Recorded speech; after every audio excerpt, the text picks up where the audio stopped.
तुम मेरा ही ना मोहब्बत का चीज है ओके दीने के खा लिया लो तो हम लोग वापस ना कहीं जाए दिया लोग तरज है कौन तरज ननदी भाऊजी या दोनों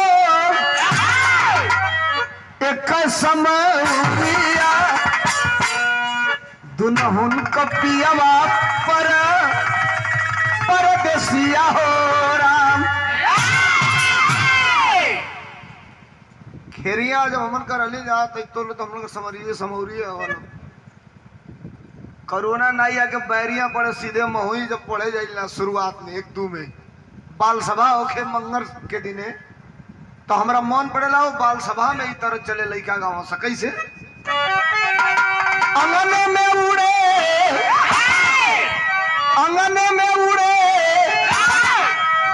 फूल गेनवाए नाना दे बाजेला बधैया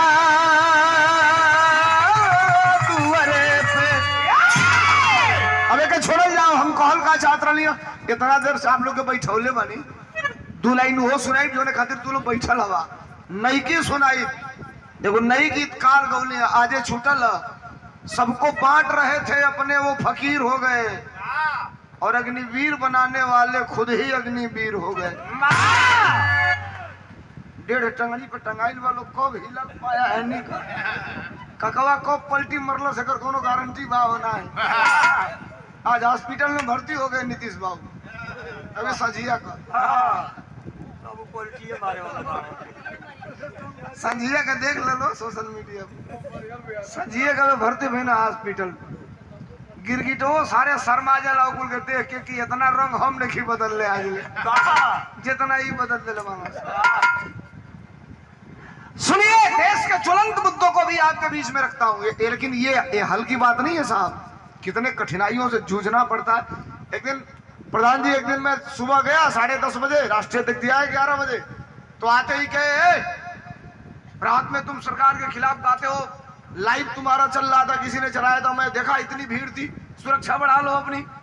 सरकार कब क्या करा देगी हम कहीं साहब कौन सुरक्षा हमारे पड़ी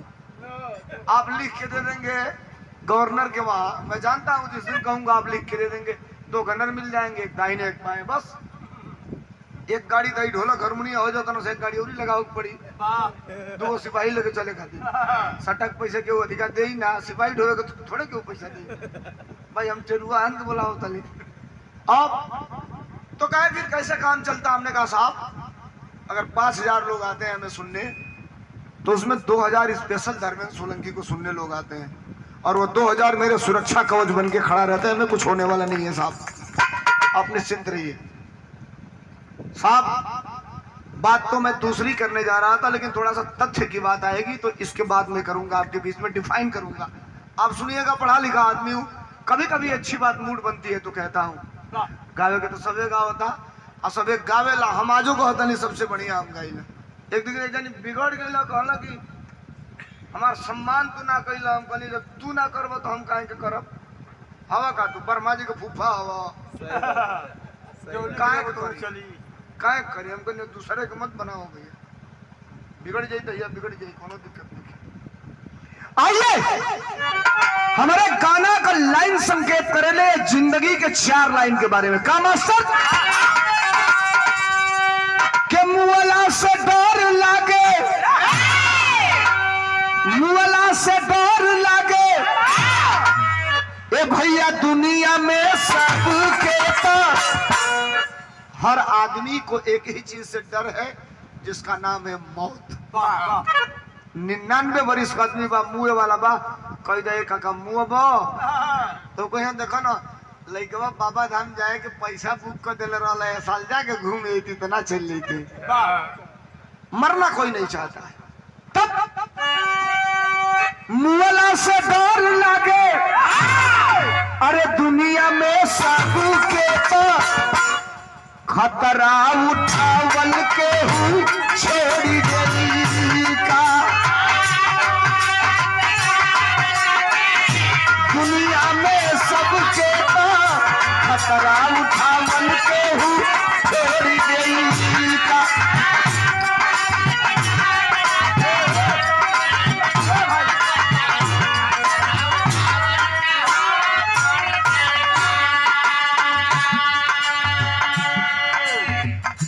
आधा पेट का खाई ला जवानी पर के मरल बराबर होला।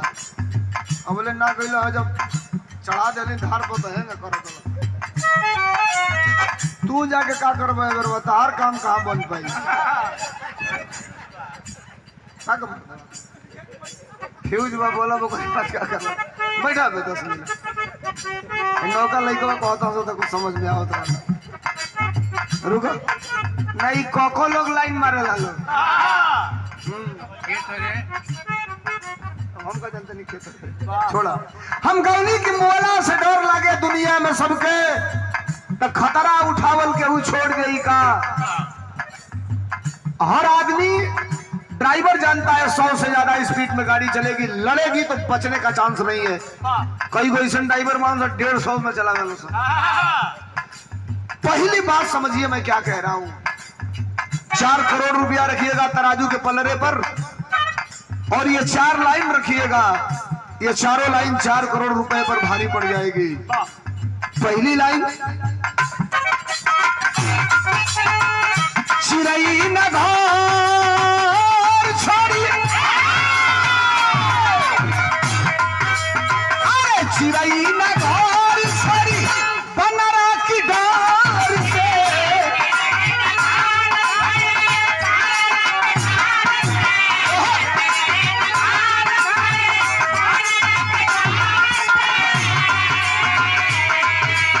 अरे हरदम गाई आपन खोर से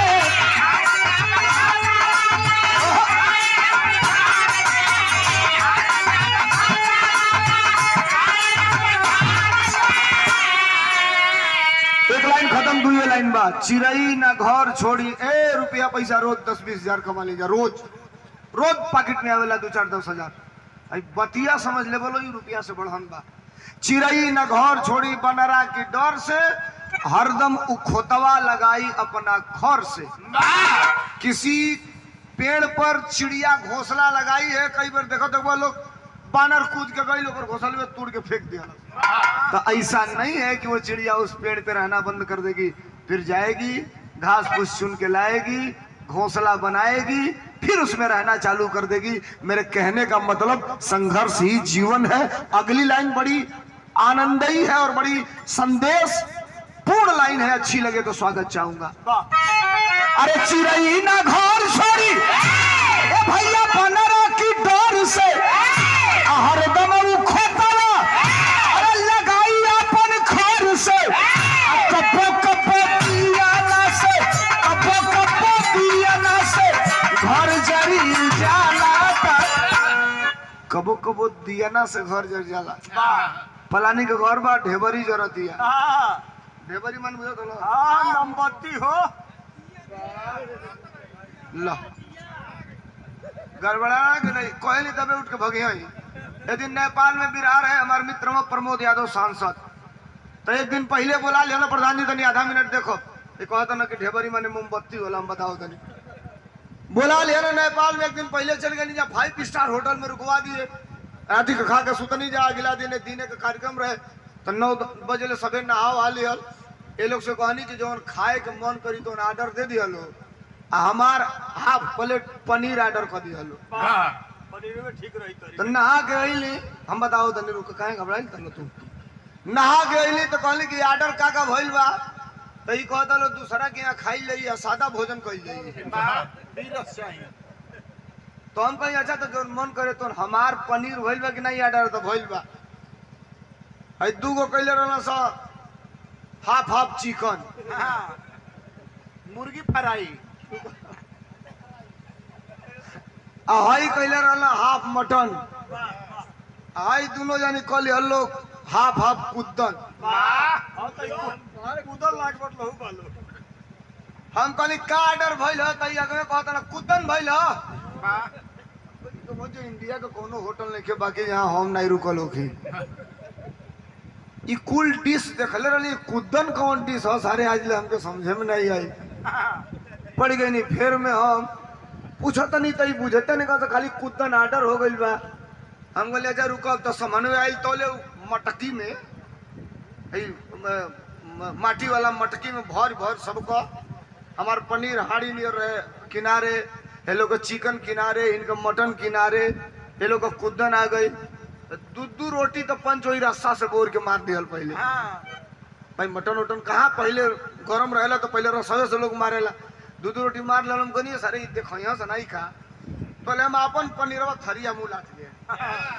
देहाती आदमी कहाँ में बोर बोर के गरम रहे आ तो ले देखा देखी हो दोनों अपन मटन थरिया में हाई चिकन थरिया में आ तो ले दोनों कुदन थरिया में उलाटा दोनों से जानते लोग का रहे मेघा तो मुआ के झुरवा के गोड़वा मुड़िया काट दिल सखिया निकाल के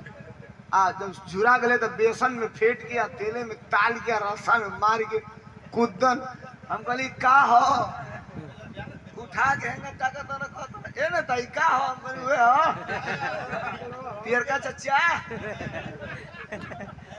कहा मत मुंह में पानी आता लोग की कहा के खाई लो ओई ओई के इतना उल्टी के कुल गइल ना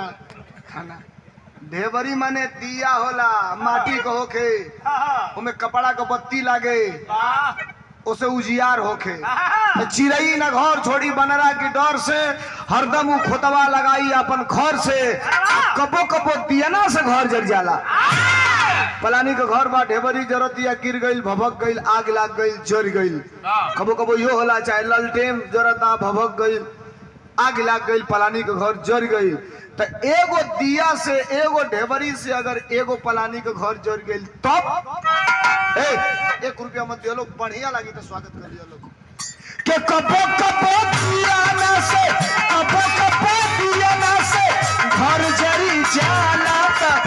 दियाना जरावल के हु छोड़ी गई का कबो कबो दियाना से घर जरी जाला त दियाना जरावल के हु छोड़ी गई का।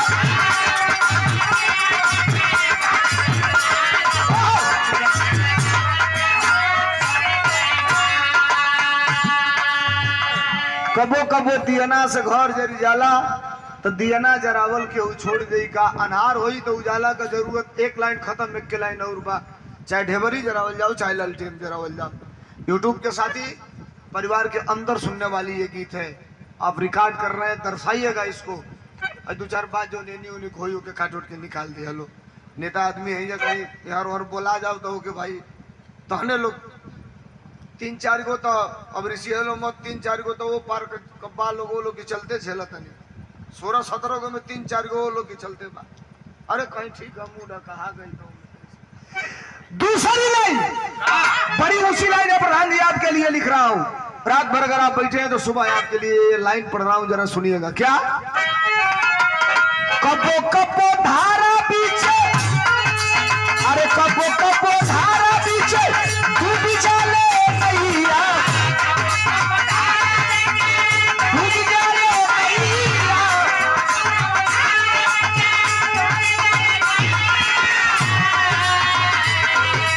अरे नाई का सवारी केहू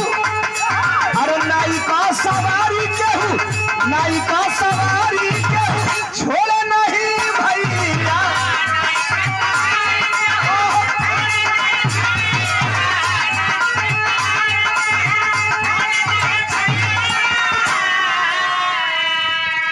कबो कबो धारा बीचे डूब जाले नैया नाई का सवारी केहू छोड़े नहीं भैया।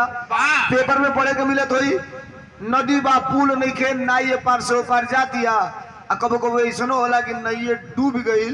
तो 5 लोग मर गई 8 लोग कोनो में पवर के बाहर निकल गई। एक जगह नाई डूबो लग यानी बच गई ना बाहर आइल दरोगा पूछलस कहलस क आदमी रहला तो कहला साहब 8 गो आदमी रहला सा 4 गो वही रहला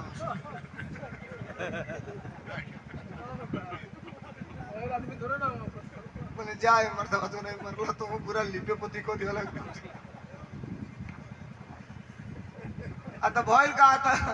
आदमी मर गेला सही चारों पावर के निकल गया ये तो पौरे के जान तो मैं केकर दोष भाई अगर नहीं के पौरे के जाना तो डूबी तो मुंह करी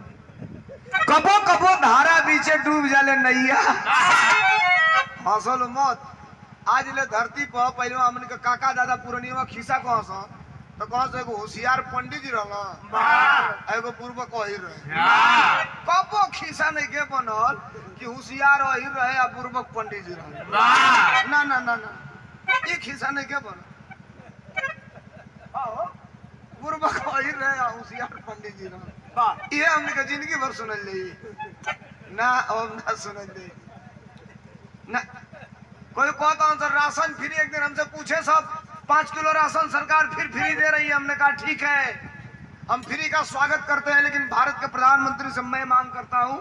कि अगर फ्री देना है तुम्हारे छाती में दम है कुबत तो 5 किलो राशन बंद करो फ्री अगर देना है तो हमारे बेटे और बेटियों की शिक्षा फ्री करो मेरा भी बेटा जज बनेगा मेरा भी बेटा कलेक्टर बनेगा मेरा भी बेटा SDM बनेगा ये पढ़ाई फ्री करिए सब ढोल गंवार शूद्र पशु नारी ई सब ताड़न के अधिकारी पढ़ाओ तरह ए पहले 5 का किताब हम पढ़ ले तब फुआ के यहाँ चल जाओ वही से फुआ का लड़का पढ़ ले बोलो लो गलती कहीं तो जिल चढ़ल रहे तब मामा के यहाँ चल जाओ मामा का लड़का पढ़ ले मतलब 2-3 साल घूम ले पूरा हितई नतई हाँ हो किताबिया वही से पढ़ ले आदमी ऐसा नहीं तो हर 6 महीना पर किताब बदल जाती है और इसे लो मत एक काट दिया लोग कहीं अगर कुछ बोल दी तो ऐसा किताब इतनी करी चलता नहीं सुना कि जौने स्कूल में तो लड़का पढ़ा था किताब लंबाई छोट होती है 5 साल का लड़का एक में पढ़ा था ओकर वजन बा 11 किलो कर बैग तनी तौल दो बेगवा तौल दो जौन पिठिया पर लेके जाता ओकर वजन बा 13.5 किलो धो के तो बोले नीचे मैं तो पढ़ी 5 घंटा हैगा काखता वही में हैगा चलाता हूँ दबले बन नीचे में तो खियाओ ना भैंसी का चाहे गाय ना बढ़ी देश में कई तरह के डाकू है तो हम लोग चिन्हिए निकल पावत कुछ लोग कहते हैं सोलंकी क्या बोलता है इस देश में सबसे बड़ा एक डाकू है वहां तक आप लोगों की नजरें नहीं जाती है एक आंख छोटी है उसकी पहचान गए आप क्या नाम है बाबा रामदेव देश का सबसे बड़ा डाकू है ये आया तो कहा जोग करिए सारा रोग खत्म इसके कंपनी में पता लगाइए कि कोई रोग नहीं है जिस रोग का ही दवाई न बेचता हूं लड़का हो खोले का दवाई बेचता ही हंसलो मत पतंजलि में लड़का हो खोले का दवाई मिलता इतना ही डाकू बनो सो अहिरन लोग का गाँव बा 20 घर बा ये बेरा दुआरे दुआरे घूम दो 20 घर से 10 किलो घी ना मिली भैंसी का चाहे गाय को अब मिलबो करी तो 1800-2000 रुपया किलो मिली चल जाना 4 फुट का दुकान में पतंजलि के मृतक कहा का लड़का बैठल बा सारे काउंटर पर उसे कहबा भैया 2 ट्रक घी चाहिए तो कहता 2 घंटा का मौका दीजिए हम आपको 2 ट्रक घी दे देंगे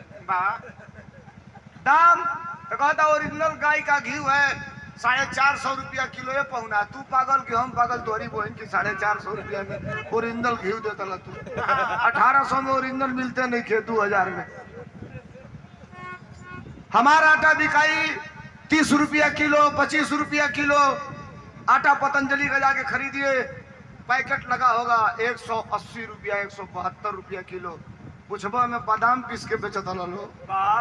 हमसे बढ़िया गेहूं का आटा कोनो गारंटी नहीं कि मैं गेहूं का कि जौ बा